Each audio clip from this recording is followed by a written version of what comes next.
I'm Faith Gregory. Welcome to Episode 8 of the Solarpunk Press Short Fiction Podcast. This recording is released under a Creative Commons Attribution-NonCommercial-NoDerivatives 4.0 International License, which means that you can share it but don't sell it or change it. Trigger warnings are in the show notes for those who need them. This month's podcast is Team Lunatics by Darensbourg. I think that my favorite part about the story is the main character's voice, both when they speak to other characters and in the way that it's written in the first person. I don't usually like stories written in the first person, but this one does a really good job of that, and I think that's what I appreciated most. This story is read by me, Faith Gregory. Now, presenting Team Lunatics by Darensbourg. I hope you enjoy it!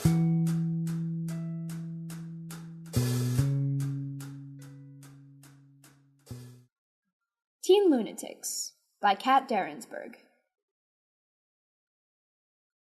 No, there is no such thing as free lunch on Luna.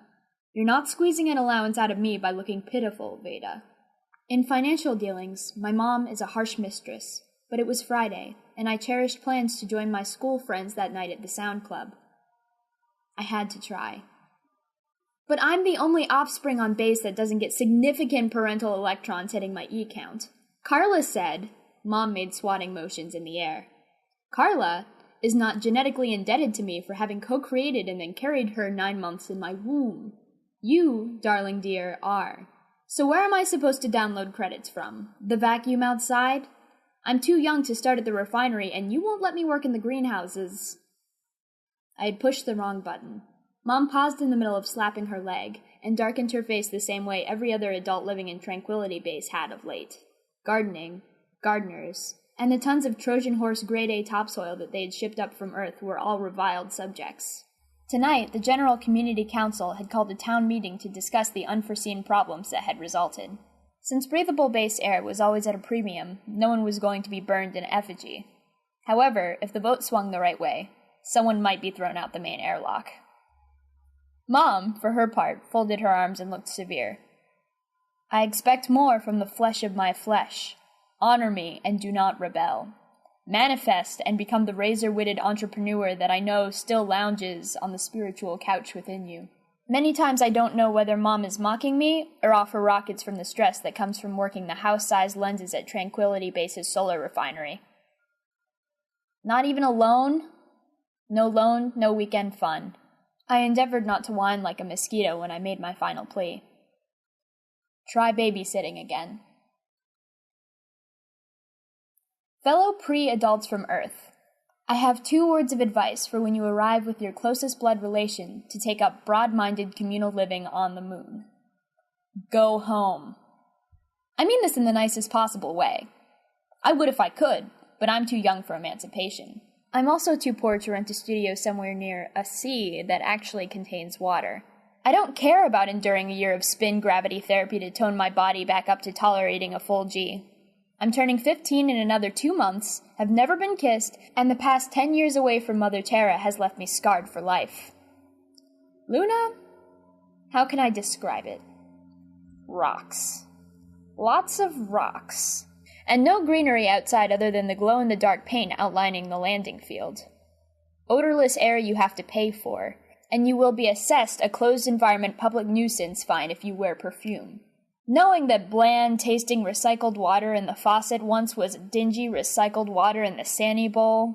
Knowing that the reconstituted meat chips in our savory soy paste comprising your day's protein allowance sat 6 months on the community store's storage shelf.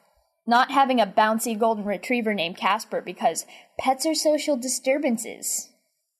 Tranquility is a 2,000-person commune, but some residents are more equal than others. Tranquility doesn't allow a petting zoo because individuals started bitter feuds over owning furry animals that were supposed to be public property. The last kitten that base maintenance tried to sneak through customs got pitched into the vacuum, literally, and everyone involved got slapped with 500 credit deletions. A small grave was dug, a marker set up, and rumors of a silent feline ghost dashing around the recycling plants resurfaced from time to time. Frankly, Luna is starved for life that isn't human.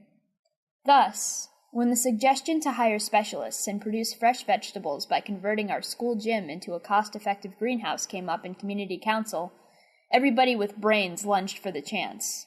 The gardeners, their seeds, and the dangerous dirt arrived a month ago. Before the first seeds sprouted, a real as Moses insect plague hatched from a prepaid, unsterilized shipment of topsoil. Yes, dear reader, Tranquility Base is my home among certified lunatics. Friday was lost, but maybe I could scrape together some electrons to save Saturday. There are always jobs when you need work so bad you're willing to sell your sanity if not your soul. Employment in hell, however, sometimes has perks. 20 minutes after my failed mother-daughter negotiations, I walked down the base's older service tunnels. The section had evolved into economy housing snapped up by people who had arrived in the last 2 years. Mick, I tried to sound casual as the privacy plate to his crowded family apartment turned transparent. A large insect buzzed past my ear, making me lose some of my poise. Your mom's in? Mick was 16, had no attentive snuggle friend to brighten his life, and is deeply scrumptious to contemplate. He never goes out sound clubbing because he dances like a tortured flamingo, and everybody except me snickers at his hick Terran accent. On the upside, his dark hair and dazzling ice-blue eyes always send wonderful chills through my being. No, he replied. Mama and Papa took off to the meeting. Who's taking care of Jenny? Jenny was his 4-year-old little sister. She needed to have a titanium leash embedded in her spine to make sure she stayed in place. Juste moi. My smile wattage brightened even though I had to smush a ladybug landing on my chin. Aren't you going to let me in? I hinted. Before the flies eat me up? The roaches inside are way worse. I'll take my chances, I said. Besides, I came to ask about babysitting your little sister anyway. You can tell me about visiting your Aunt Sophie and niece while I help watch Jenny. On cue, the high-pitched humanoid standing behind Mick and eavesdropping on our conversation screeched. Where is my echo? Où est mon echo? Jenny howled. New toy she's lost? I said. I can help you find it. Mick looked downright panicked. Look, I must go. Call Mama later. But an instant later, I stood looking at my reflection in a darkened privacy plate. Though the audio had kicked off, I could still hear Mick and Jenny through the door. Echo! Où est mon echo? Right here, chérie, we'll find it.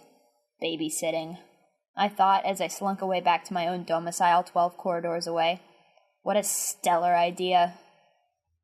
Mom found me sprawled on the couch with the remote when she returned from community council meeting. She looked huffy, and took her middle-aged angst out on me by standing in the hollow projection I was watching. She knows that drives me bats. Ashes, ashes, all our ashes in despair.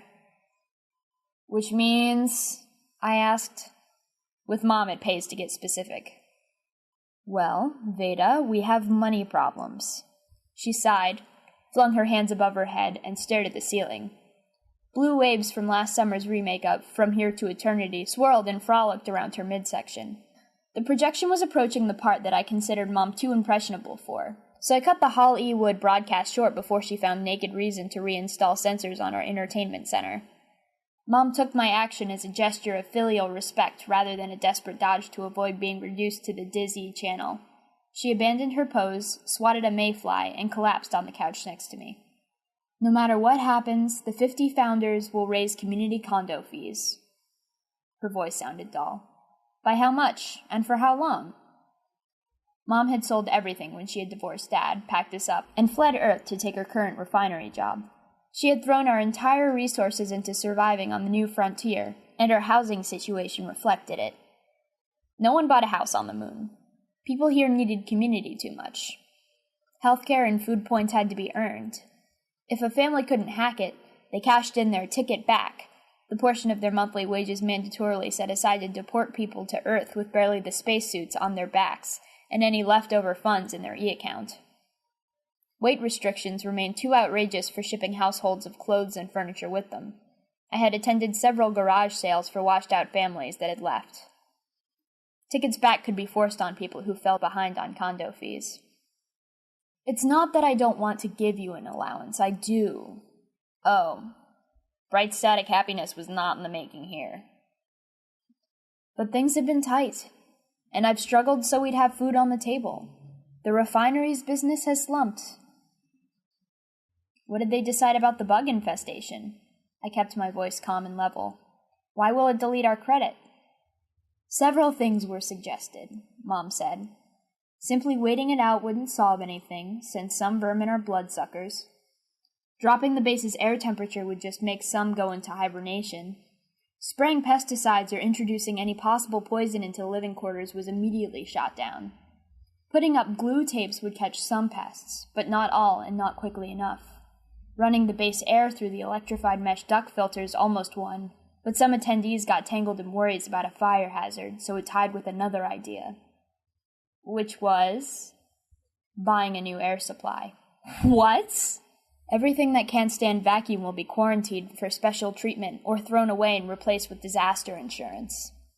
But our whole air supply? Mom made shushing motions born from the recent habit of driving away gnats. Qualified professionals are looking into this, and funds are being collected. They'll try the mesh and a combination of glue tapes first, since that's only a little fee. Our condo bill will only jump by a quarter. And if that doesn't work, what about our air? Well, after we've siphoned off into canisters everything that we can, people will relocate to Luna's other bases and go through their decontamination procedures. Once the last person is gone, we'll let our air loose until the base's pressure is too low to support life. Pumping the new supply in will take about a week. The people who come back will be assessed a community tax for rebuilding costs not covered by insurance. So Tranquility Base's solar refinery faced weeks of non-production because of displaced workers who'd get no pay downloads.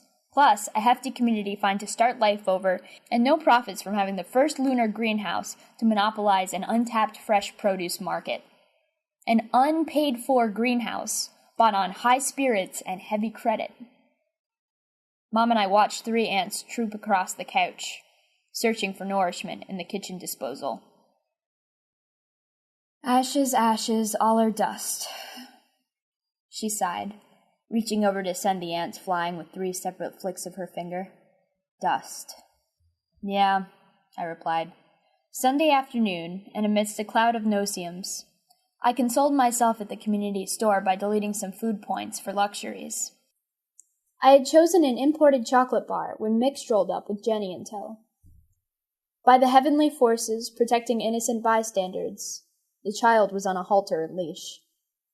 Veda! She crowed, reaching for me, or more accurately, my chocolate. Jenny, no! Mick jerked her tether, trying to get his sibling to heel. Of course it didn't work. I apologize. Did you find her toy? For the sake of international boy-girl relations, I broke off a piece of candy and handed it downwards. Jenny crammed it into her mouth in less than 3 seconds and jumped up and down for more. A toy? Mick's brow furrowed. Her echo. Yes, we, found it. May I have some chocolat too, s'il vous plaît? Ah, I just repeated my own error that I corrected. May I have some chocolat too, s'il te plaît? He asked, giving me a warm smile. I snapped off another piece, and, instead of simply handing it to him, lifted the brown square up to his parted lips. His smile widened the tiniest bit, and he let me feed him. Is that fine? Nailed it. We lost the moment when I was knocked off balance. Jenny flung her arms around my waist and said, Do you want to see my echo? And did you know Mick told Papa that he thinks you're a major hot... Jenny! Mick hissed, prying her loose and slapping a hand over her mouth. Pardon, he said, backing away with his struggling sister and his face flaming. I'll be taking her home now. Salut, Veda! I watched them go, licking bits of chocolate from my fingers. Mick thought I was a major hot something? I wonder what other juicy tidbits Jenny's sharp ears might have caught. Babysitting. What a stellar idea! Tranquility-based regulations strictly banned perfume, which left people with the option of the fresh non-smell of shower disinfectant. In the absence of odor, all genders wore flamboyant styles and colors in dress. The Sunday evening of the chocolate incident, I donned neutral shades. This was a fact-finding mission, and people had discovered that the most blood-sucking insects had a taste for brighter hues. Besides, Mick would be out of the house practicing with his S-ball club. I secured my weapon, another bar of chocolate hidden on my person. "Veda!" Madame Landreau gasped with relief when I arrived 10 minutes early. She, like Mom, was racing to another community meeting where hot air would be wasted over arguments about jettisoning our atmosphere. "Bonsoir." Jenny didn't bound forward at all. She slumped in a chair facing the corner, looking at her feet. "What's the matter?" I asked. "Punished already?" Madame Landreau rolled her eyes as her husband came up behind her with a laptop and purse in hand. "No. She's just upset that her invisible friend doesn't want to play. 20 credits if notre maison is mostly standing when we get back." Monsieur Landreau, a practical man, said, "You know the drill, oui?" "Don't worry," I nodded, brushing my hair aside to show my earphone. "Something goes wrong, you get beeped." The two adults left. The moment the door slid shut, I knelt in front of Jenny, bribe in hand. She barely gave me a glance. "Jenny!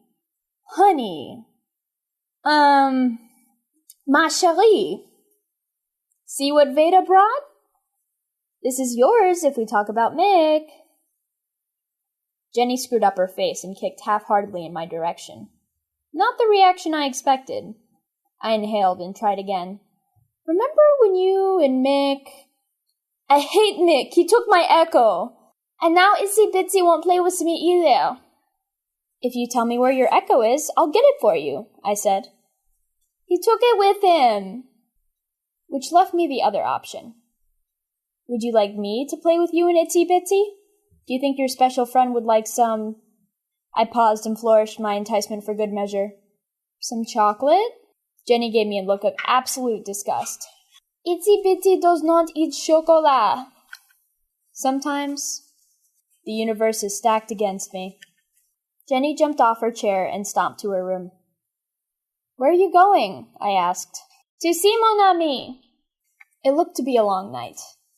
I scrambled to my feet and followed. In her bedroom, Jenny was rummaging through her toy box. She came out with a flashlight and then dropped to the floor on her stomach, wiggling under her cot that stood against the wall. "Itsy Bitsy lives down here," she explained in a muffled voice as I stared. Trust Jenny to be the child who made best friends with the creatures under the bed. I flopped down beside her. "Shh," she whispered as I slid my head and shoulders beside her. "We have to be quiet." With that, Jenny switched on the flashlight. I found my nose 3 inches away from the great hairy grandmother of all spiders. Fellow pre-adults, have you ever experienced such existential terror that you don't know whether to cry, scream, or faint? I tried swallowing, choked on my own spit, and by sheer adrenaline yanked myself back out into Jenny's room while balancing merely on the tips of my fingers. The spider ran too, and every detail of our encounter was burned into my brain. Forcing myself not to hyperventilate, I slowly looked around, realizing how I had missed the obvious.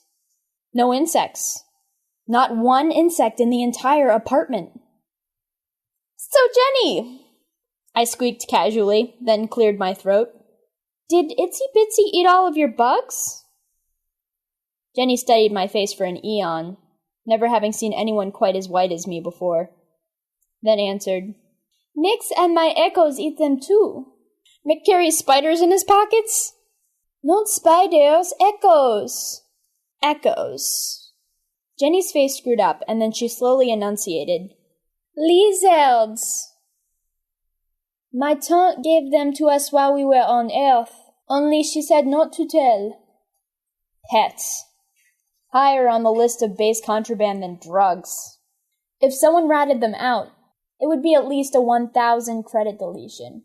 And then, while I crammed myself thinner than a poster against the furthest wall, the moment of enlightenment that my mom sometimes babbles about struck the core of my slumbering financial being.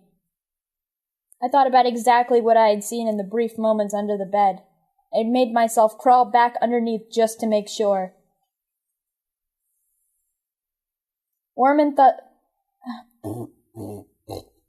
Warm and fuzzy thoughts involving money began to circulate through my gray matter, and I relaxed. Jenny, I purred, fumbling for the broken chocolate bar in my now torn pocket. Best to begin diplomatic negotiations on a good foot. I think Itsy Bitsy doesn't want to play because she's a girl. Jenny asked.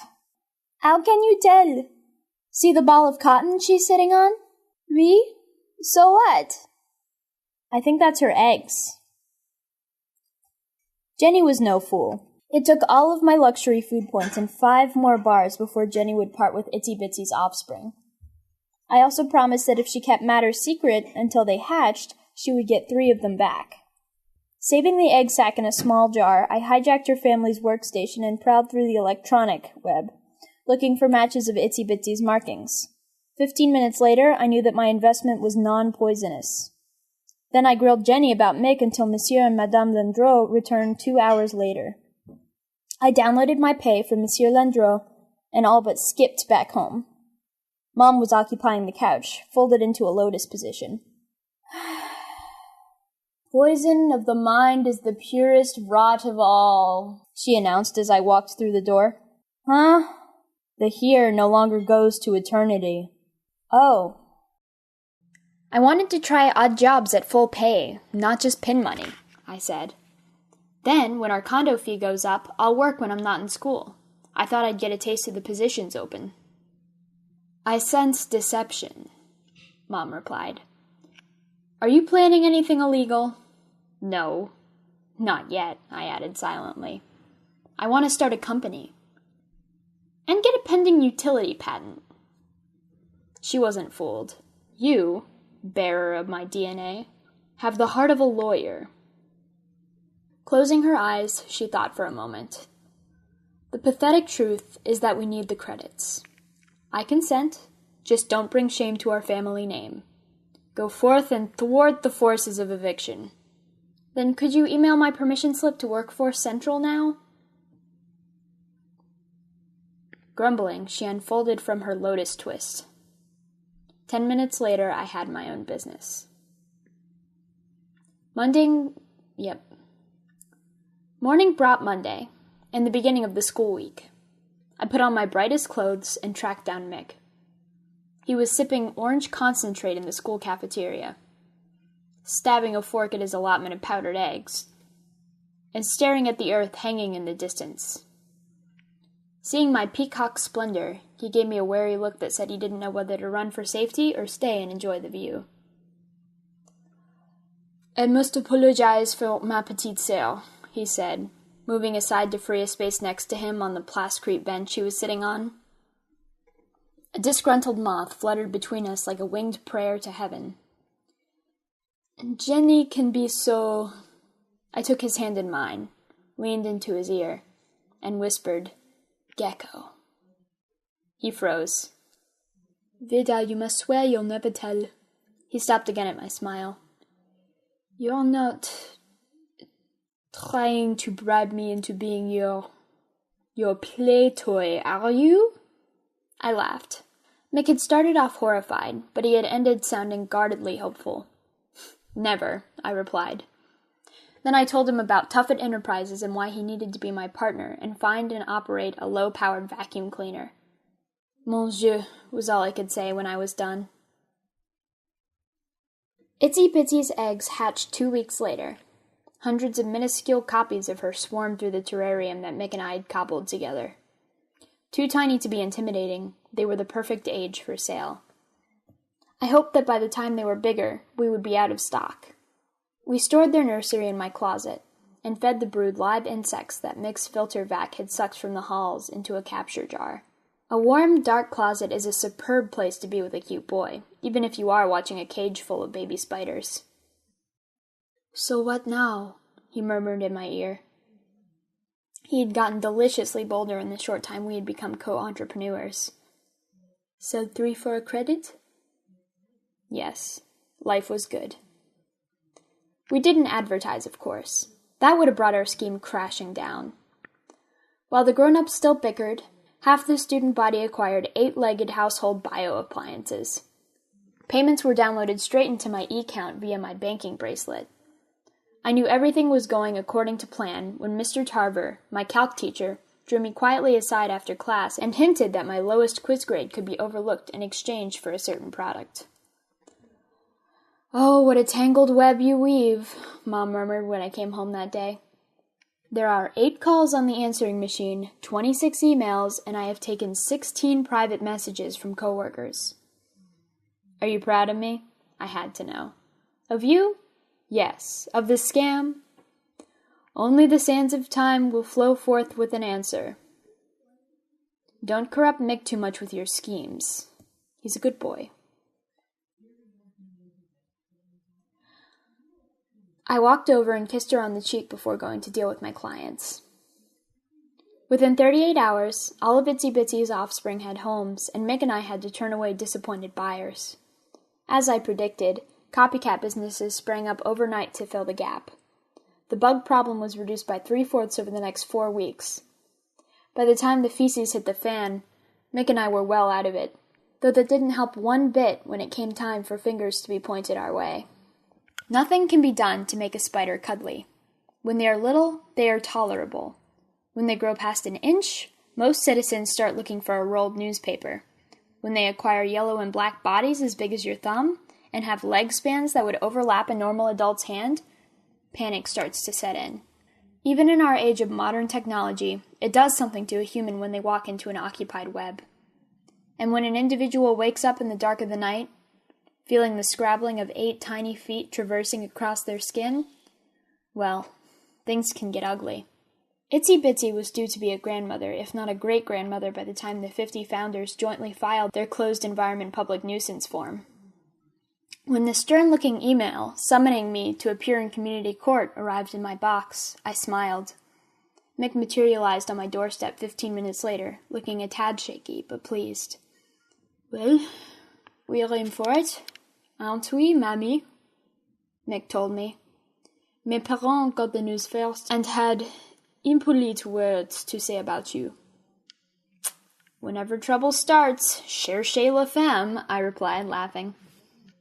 "If this works," he said, looking deep into my eyes and making me go all shivery, "I promise that we'll celebrate. Have you picked a lawyer yet?" "No, I only called the news feed." We spent the rest of the evening leaning close to each other over my computer until we found one that would work on short notice and lucrative commission. Thanks to word of mouth, the morning that the 2 CEOs of Tuffet Enterprises came to trial, the entire base gathered to watch the hanging. Our defense lawyer, a thin grandmother with eyes hotter than the lenses of the refinery, had us make our entrances 20 minutes early so we could pass through the throng. On either side, people waved signs, many saying, "Spiders are our friends," or "Arachnids need love too." Those against were as vocal. "Spider is just an 8-legged word for bug," or "Call the SWAT team." Since it would be impossible to fit everyone in the courtroom, most people huddled around the small hollow projection outside. The prosecution representing the 50 founders was straight and to the point. "These juvenile delinquents are a hazard to our society and should be given their ticket back." Our lawyer said, "Tuffet Enterprises is suing Tranquility Base for defamation of character, wrongful seizure of company e-counts, and the money owed by Tranquility authorities who interrupted a non-poisonous, biological process that will manage the insect infestation without the dangerous electrical meshes and dumping of community atmosphere." Preposterous. These teen lunatics should be grateful we don't throw them in jail. Our lawyer called up an impressive display of hollow charts. "Here are independent surveys showing the significant drop in base's insect population." "And for what? Now we have spiders!"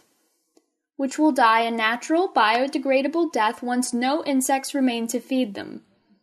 I remind the court that the legal definition of a closed environment public nuisance states that the item introduced into society must be of a dangerous or publicly offensive nature that cannot easily be removed from the community's circulation.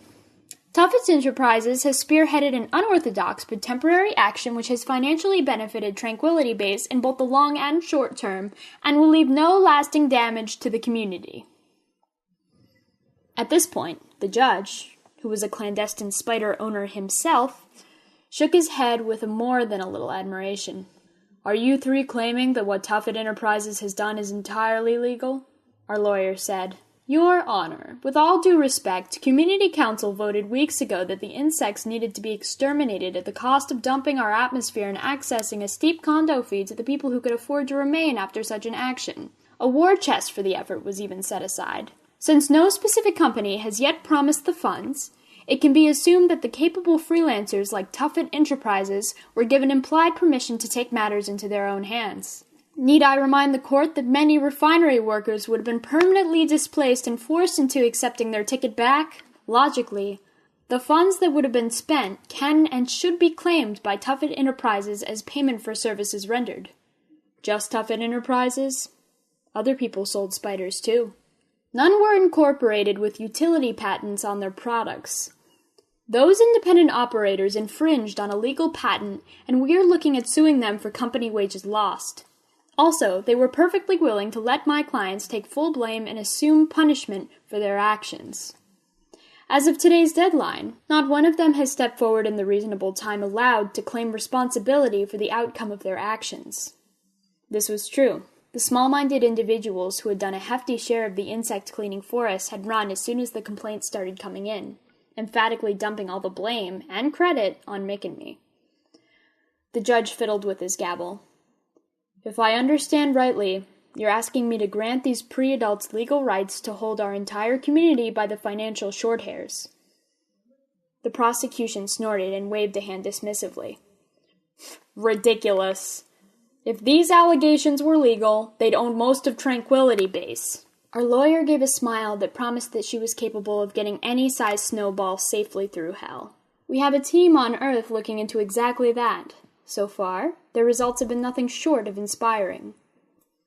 In the conversational vacuum that followed, you could have heard a pin drop all the way to Earth. "But," our lawyer cooed, "my two clients are broad-minded about our community's needs and won't hold Tranquility dwellers accountable for the full amount. Forcing everyone to pay such a bill would destroy local society and industry." "Meaning?" The judge gave Mick and I stern looks. "My clients wish to settle for a much lesser amount. If certain issues are brought up in community meeting, at which certain specific new laws will be considered." "About what?" snarled the prosecution. "All we want is to make this place a little more human," I said. "How?" asked the judge. On cue, Mick reached into his pocket and pulled out Vert, his gecko. A roar erupted from the spectators. The judge started banging his gavel, and, in the midst of it all, I got my first and extremely public French kiss. 2 months later, Arc 3 sat down on the launch pad, and Tranquility settlers packed the entryway. Mick's and Jenny's geckos might have started the ball rolling, but the newly out-of-hiding ginger cat harbored by a secret brotherhood of maintenance workers cinched the deal. Some small birds, 3 stray hamsters, and 20 lab mice, sans lab, also surfaced. Some spiders were left, but most had died. Few people were sorry, even among the founders, as Tuffet Enterprises had donated a hefty portion of our proceeds to make sure all the new pets were genetically engineered to be hypoallergenic. There was even talk of Tranquility breeders legally selling to other places on Luna and paying Tuffet royalties.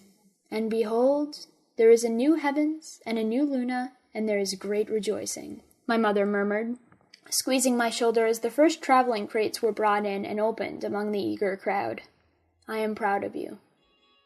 But all I had eyes for was Mick, walking towards me and carrying our 3-month-old golden retriever in his arms.